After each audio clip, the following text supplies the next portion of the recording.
թեև չկան ֆիզիկական բռնության դեպքեր կամ դրանք նվազագույնի են հասցված, բայց դրա փոխարեն ատելությունը, բռնության քարոզը լայնածավալ մասշտաբների են հասել առցանց միջավայրում, սոցիալական հարթակներում եւ լրագրողները իրենց այս կամ այն հրապարակումների համար թիրախավորվում են ատելության, բռնության խոսքի թիրախ են դառնում։ Մեկ այլ խորքային խնդիր ցանկանայի նաև առանձնացնել այն, որ արտաքին առումով թեև տեղեկատվություն ստանալու հարցումների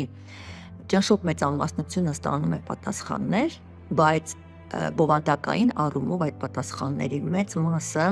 թերի են, լղոզված են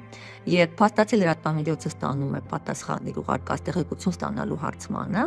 սակայն չի ստանում իր փնտրած տեղեկությունը։ Տեղեկատվության ազատության ոլորտում մենք ունենք նոր ի հայտ եկած բավական բարդ խնդիր, ինչու եմ նշում բարդ, որովհետև նման խախտումները բողոքարկելը բավականին լուրջ մարտահրավեր է իրավապաշտպանների համար եւ լրատվամիջոցների համար։